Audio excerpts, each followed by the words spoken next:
Assalamualaikum, hai teman-teman. Kali ini kita akan membahas subtes pengetahuan dan pemahaman umum part 6. Kita langsung ke soal yang pertama. Makna kata higienis pada kalimat 2 teks A adalah higienis kalimat 2. Ini salah kayaknya, bukan kalimat 2 tapi kalimat 1 ini nih.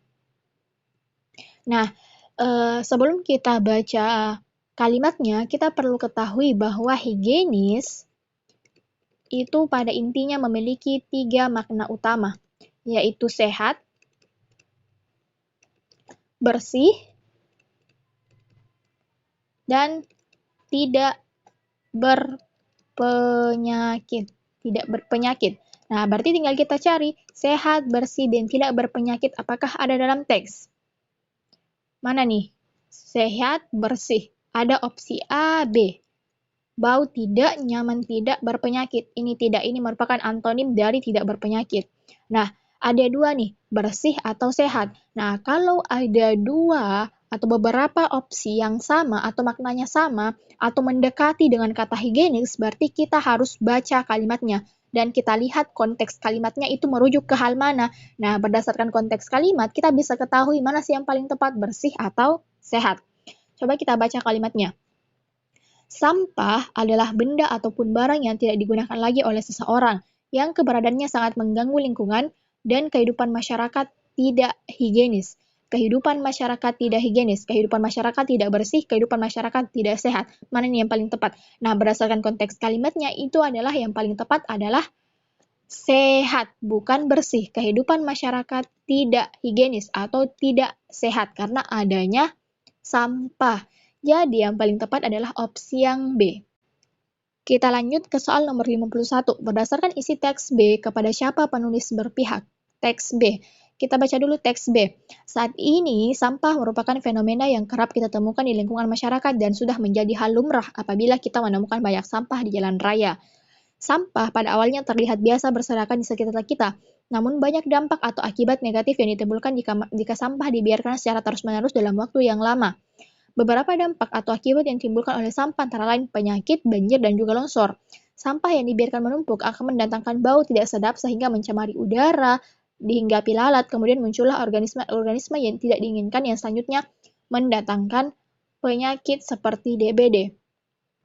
Nah, kalau kita lihat antara opsi A, B, C, D, dan E, yang paling tepat itu adalah opsi yang E, masyarakat. Jadi, teks B ini merujuk pada masyarakat. Kenapa? Karena kita lihat di sini bahwa ada beberapa dampak yang ditimbulkan oleh sampah seperti penyakit, banjir, dan juga longsor. Kemudian itu juga dapat mencemari udara, dihinggapi lalat, muncullah organisme-organisme yang tidak diinginkan yang selanjutnya mendatangkan penyakit seperti DBD. Artinya, ini berpihak kepada penulis. Jadi jika sampah itu dibiarkan begitu saja, maka masyarakat kena dampaknya. Apa dampaknya? Ya, pasti penyakit, banjir, dan juga longsor. Nah, itu semua akan berdampak kepada masyarakat, bukan hanya pemerintah, bukan hanya petugas sampah, bukan hanya penderita penyakit DBD tadi, keseluruhan lapisan, artinya masyarakat. Jadi yang paling tepat adalah opsi yang E.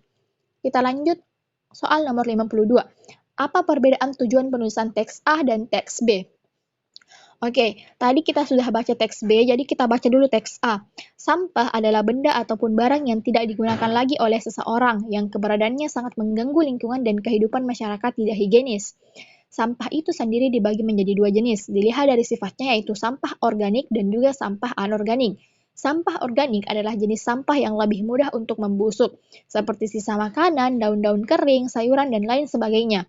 Sampah jenis ini bisa diolah secara lebih lanjut menjadi kompos, sedangkan sampah anorganik adalah sampah yang sulit untuk membungkus seperti kertas, plastik wadah, pembungkus makanan, plastik mainan, botol dan gelas minuman, kayu, dan lain-lain. Oke, kita sudah baca teks A dan tadi juga kita sudah baca teks B. Jadi kita bisa langsung analisis masing-masing opsi jawabannya dan kita lihat perbedaan tujuan penulisan antara teks A dan teks B. Opsi yang A. Teks A menjelaskan definisi sampah. Teks B memaparkan fenomena sampah dalam masyarakat. Definisi sampah, iya memang ada tadi, sampah adalah. Nah, ini merupakan definisi. Kemudian teks B memaparkan fenomena. Berarti opsi yang A ini bisa, tapi kita simpan dulu. Opsi yang B. Teks A menjelaskan jenis-jenis sampah, teks B menjelaskan kondisi pengelolaan sampah di masyarakat.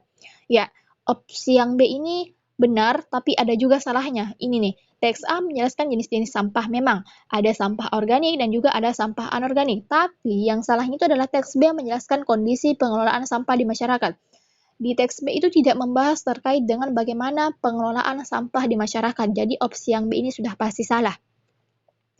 Opsi yang C, teks A menguraikan dampak sampah pada lingkungan masyarakat, teks B memaparkan bagaimana mengelola sampah agar tidak berdampak negatif bagi kehidupan masyarakat. Nah, maupun teks A ataupun teks B ini sama-sama salah. Kenapa? Teks A itu tidak menguraikan dampak sampah, ini hanya membahas terkait dengan definisi sampah dan jenis-jenis sampah. Dan kemudian teks B itu memaparkan fenomena sampah dan dampak-dampaknya, tidak memaparkan bagaimana mengelola sampah agar masyarakat tidak berdampak negatif bagi kehidupan masyarakat. Jadi, opsi yang C ini sudah pasti salah. Opsi yang D, teks A definisi sampah, teks B memaparkan penyakit yang ditimbulkan akibat sampah. Nah, ini bisa. Teks A itu memang membahas terkait dengan definisi sampah dan teks B juga memaparkan penyakit yang ditimbulkan akibat sampah, yaitu DBD.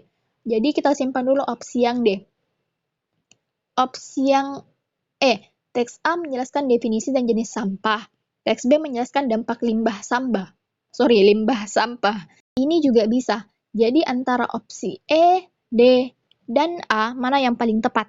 Yang paling tepat adalah opsi yang E, yaitu teks A menjelaskan definisi dan jenis sampah, teks B menjelaskan dampak limbah sampah. Kenapa?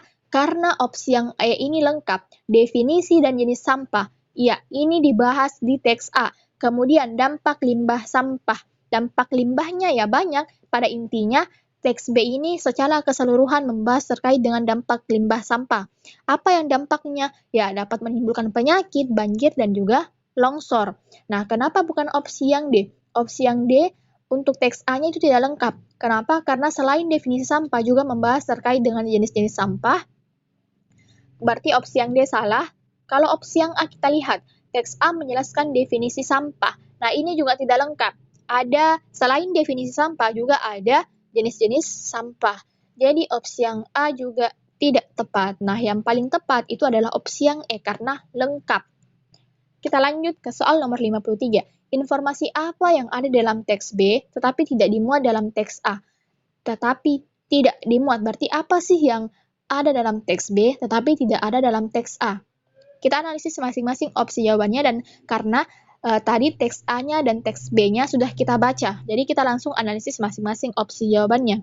Opsi yang A, dampak sampah bagi masyarakat. Dampak sampah bagi masyarakat. Nah, ini ada, entah itu di teks B ataupun di teks A ada, pada intinya ada. Kita lihat di teks A, apa sih dampaknya? Yaitu mengganggu lingkungan dan kehidupan masyarakat tidak higienis atau tidak sehat. Di teks B kita lihat dampaknya, ya dampaknya adalah penyakit, banjir, dan juga longsor. Berarti bukan opsi yang A karena semuanya ada dalam teks. Opsi yang B, fenomena sampah. Nah, ini juga sudah pasti ada dijelaskan di dalam teks A maupun teks B karena pada intinya ini membahas terkait dengan sampah atau fenomena sampah. Jadi bukan opsi yang B. Kita lanjut opsi yang C, sampah mengganggu lingkungan. Nah, ini ada dijelaskan dalam teks B. Mengganggu lingkungan seperti apa? Seperti banjir dan juga longsor. Pada intinya ini merupakan mengganggu lingkungan. Nah, di opsi yang A itu ada mengganggu lingkungan. Katanya pas, yaitu mengganggu lingkungan. Sedangkan di teks B itu maknanya secara tersirat. Mengganggu lingkungan dalam artian ada banjir dan juga longsor. Nah, itu termasuk mengganggu lingkungan. Berarti bukan opsi yang C. Opsi yang D, upaya mengelola sampah yang baik. Upaya mengelola sampah yang baik. Nah, kalau upaya mengelola sampah yang baik ini tidak ada dalam teks B, tetapi ada dalam teks A. Artinya ini kebalikan. Berarti bukan opsi yang D ini yang paling tepat. Opsi yang E, penyakit yang ditimbulkan akibat sampah. Nah, ini nih yang paling tepat. Kenapa? Karena kita lihat di teks B itu ada dijelaskan penyakit yang ditimbulkan akibat sampah, yaitu DBD. Sedangkan di teks A itu tidak membahas terkait dengan adanya penyakit yang ditimbulkan oleh sampah. Jadi soal nomor 53, informasi yang ada dalam teks B tetapi tidak dimuat dalam teks A adalah penyakit yang ditimbulkan akibat sampah. Opsi yang E. Kita lanjut ke soal nomor 54. Kelemahan isi teks tersebut adalah, oke kita langsung analisis masing-masing opsi jawabannya. Opsi yang A, teks A tidak memuat secara terperinci jenis-jenis sampah yang menimbulkan penyakit DBD. Teks A tidak memuat secara terperinci jenis-jenis sampah. Kalau kita lihat, opsi yang A ini sudah memuat jenis-jenis sampah ya, yaitu sampah organik dan sampah anorganik. Tetapi memang tidak menimbulkan penyakit DBD. Kenapa? Karena kan di sini di teks A kita tidak membahas terkait dengan penyakit. Jadi yang kita bahas di teks A itu hanyalah definisi sampah dan jenis-jenis sampah. Jadi opsi yang A ini salah. Opsi yang B, teks B tidak memuat bagaimana mengelola sampah yang baik dan benar. Oke, kita lihat teks B ini memang tidak ada dijelaskan bagaimana mengelola sampah yang baik dan benar. Sedangkan di teks A itu dijelaskan bagaimana mengelola sampah yang baik dan benar. Bahkan dijelaskan pula bagaimana mengelola sampah organik dan sampah anorganik. Berarti kemungkinan jawabannya adalah opsi yang B, tapi kita simpan dulu. Opsi yang C, teks B tidak menjelaskan dampak lain dari sampah selain menimbulkan penyakit. Ini salah, justru teks B itu ada menjelaskan dampak lainnya seperti banjir dan longsor. Jadi bukan opsi yang C yang paling tepat. Opsi yang D, teks A tidak memuat langkah-langkah mengelola sampah organik dan anorganik. Oh, salah nih. Teks A itu sudah memuat langkah-langkah mengelola sampah organik maupun anorganik. Jadi opsi yang D ini salah. Opsi yang E, teks B tidak memuat peran masyarakat dalam mengelola sampah. Peran masyarakat dalam mengelola sampah. Nah, ini juga bisa. Karena teks B ini memang tidak menjelaskan peran masyarakat dalam mengelola sampah. Nah, antara opsi B dan E, mana nih yang paling tepat? Yang paling tepat adalah opsi yang B. Kenapa? Karena di teks A itu menjelaskan bagaimana mengelola sampah yang baik dan benar. Sedangkan opsi yang B itu tidak memuat bagaimana mengelola sampah yang baik dan benar. Seharusnya apa yang ada dalam teks B juga harus ada dalam teks A. Karena ini dua teks yang saling keterkaitan. Kalau dalam teks B, kalau dalam opsi yang E, ini sebenarnya tidak perlu ada, entah itu di teks A ataupun di teks B, karena pada intinya kita membahas terkait dengan sampah dan dampaknya. Jadi yang paling tepat adalah opsi yang B, bagaimana mengelola sampah yang baik dan benar. Kita lanjut ke soal nomor 55. Tema yang paling tepat ditujukan pada teks tersebut adalah tema. Nah, sebenarnya tanpa kita baca teksnya, kita sudah bisa mengetahui bahwa tema yang paling tepat itu adalah opsi yang A, kesehatan. Karena dari awal saja sudah menjelaskan usus dalam tubuh manusia dilapisi oleh dan seterusnya. Artinya ini membahas terkait dengan kesehatan. Jadi tanpa perlu kita baca keseluruhan isi teksnya, kita sudah bisa menemukan temanya. Kita lanjut ke soal selanjutnya, soal nomor 56. Judul yang paling tepat pada teks tersebut adalah judul. Tadi tema, sekarang judul. Nah, kita harus ketahui dulu nih, apa perbedaan tema, topik, dan judul. Supaya kalian tidak terkecoh dalam sebuah paragraf atau teks yang berisi pertanyaan tema, topik, ataupun judul. Nah, kalau tema itu adalah pokok pikiran untuk menulis sebuah teks atau karangan. Nah, kalau topik itu adalah pokok pembicaraan yang dibahas dalam sebuah teks atau karangan. Kemudian judul itu bisa juga disebut kepala karangan, kepala teks atau bacaan. Nah, jadi kalau kita lihat di sini, tema itu sudah ada ditentukan sebelum dibuatnya sebuah karangan atau sebuah teks. Sedangkan topik dan judul ini sudah ada teksnya, sudah ada karangannya, sudah ada bacaannya. Sedangkan tema itu belum ada. Jadi jelas perbedaannya di sini. Nah, yang ditanyakan adalah judul. Kita baca dulu nih teksnya. Usus dalam tubuh manusia dilapisi oleh setidaknya 100 juta sel saraf yang sebagian besar terhubung dengan otak. Ia bisa berkomunikasi langsung dengan otak, misalnya memberikan sinyal ketika lapar atau saat kenyang. Sebuah penelitian terbaru menyatakan bahwa usus dan otak memiliki koneksi langsung yang lebih dari itu. Terdapat jalur saraf tertentu yang dimanfaatkan usus untuk berkomunikasi secara terus-menerus dengan otak. Pengiriman sinyal bahkan dilakukan dalam hitungan detik. Penemuan ini dapat dimanfaatkan untuk membuat pengamatan baru, untuk mengatasi obesitas, gangguan makan, bahkan depresi atau autisme, yang semuanya juga berhubungan dengan kerusakan fungsi usus. Nah, kalau kita lihat secara keseluruhan, teks ini membahas terkait dengan usus dan otak yang saling memiliki keterkaitan atau saling terkoneksi. Berarti kalau kita lihat antara opsi A, B, C, D, dan E, yang paling tepat itu adalah opsi yang D. komunikasi usus dan otak. Kita lanjut ke soal nomor 57. Jenis paragraf yang terdapat pada paragraf kedua pada teks adalah paragraf. Oke, kalau berbicara soal jenis paragraf, pada intinya paragraf-paragraf itu banyak jenisnya. Dilihat dari penalarannya, dilihat dari penalaran atau letak kalimat, kemudian dilihat dari tujuannya, dan lain sebagainya. Dan kalau kita lihat opsi A, B, C, D, dan E, ini semua merupakan jenis-jenis paragraf, tetapi didasarkan pada hal yang berbeda. Contohnya deduktif, induktif, campuran, ineratif ini adalah paragraf berdasarkan letak kalimat, sedangkan deskripsi ini adalah paragraf berdasarkan tujuannya. Nah, kita lihat dulu ke paragraf 2. Paragraf 2, kita baca, sebuah penelitian terbaru menyatakan bahwa usus dan otak memiliki koneksi langsung yang lebih dari itu. Terdapat jalur saraf tertentu yang dimanfaatkan usus untuk berkomunikasi secara terus-menerus dengan otak. Pengiriman sinyal bahkan dapat dilakukan dalam hitungan detik.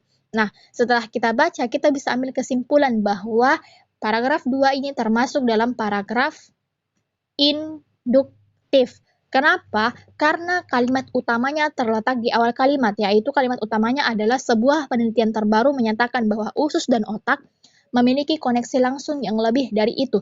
Kenapa bisa kita simpulkan bahwa ini merupakan kalimat pertama? Karena kalimat 2 dan kalimat seterusnya yang dimulai dari kata terdapat, ini merupakan kalimat penjelasan dari apa yang didapatkan di kalimat pertama atau kalimat utamanya. Jadi, paragraf 2 ini adalah paragraf induktif atau kalimat utamanya terletak di awal kalimat. Nah, kalau paragraf deduktif adalah paragraf yang kalimat utamanya berada di akhir kalimat, kemudian campuran. Campuran itu adalah sebuah paragraf yang kalimat utamanya berada di tengah-tengah paragraf atau di tengah-tengah kalimat. Nah, ineratif ini sama dengan campuran, adalah sebuah paragraf yang kalimat utamanya itu berada di tengah-tengah paragraf. Nah, kalau deskripsi ini adalah sebuah kalimat yang dimana kalimatnya menggambarkan sebuah hal berdasarkan panca indera. Contohnya, sebuah mobil berwarna biru sedang melaju di jalanan dengan sangat cepat. Artinya itu merupakan sebuah paragraf deskripsi. Kenapa? Karena itu dijelaskan secara panca inderanya. Panca inderanya adalah penglihatan. Sebuah mobil berwarna biru. Nah, dari situ kita bisa bayangkan bahwa, oh, ada mobil berwarna biru. Nah, ini adalah sebuah paragraf deskripsi. Nah, berdasarkan paragraf 2, yang paling tepat adalah opsi yang B, paragraf induktif, karena kalimat utamanya berada di awal kalimat. Kita lanjut ke soal nomor terakhir, soal nomor 58. Jenis kalimat yang terdapat pada kalimat pertama paragraf pertama pada teks tersebut adalah, oke, kalimat pertama, paragraf pertama, kita baca dulu. Usus dalam tubuh manusia dilapisi oleh setidaknya 100 juta sel saraf yang sebagian besar terhubung dengan otak. Nah, setelah kita baca, kita bisa ketahui bahwa kalimat pertama ini adalah memberikan informasi atau pengetahuan kepada pembaca bahwa usus dalam tubuh manusia itu dilapisi oleh setidaknya 100 juta sel saraf yang sebagian besar terhubung dengan otak. Berarti, kalau memberikan informasi itu adalah kalimat berita. Opsi yang A. Jadi untuk soal nomor 58 yang paling tepat adalah opsi yang A. Nah, untuk soal-soal pengetahuan dan pemahaman umum part 6 cukup sampai sini dulu dan sampai jumpa di pembahasan soal-soal selanjutnya. Terima kasih.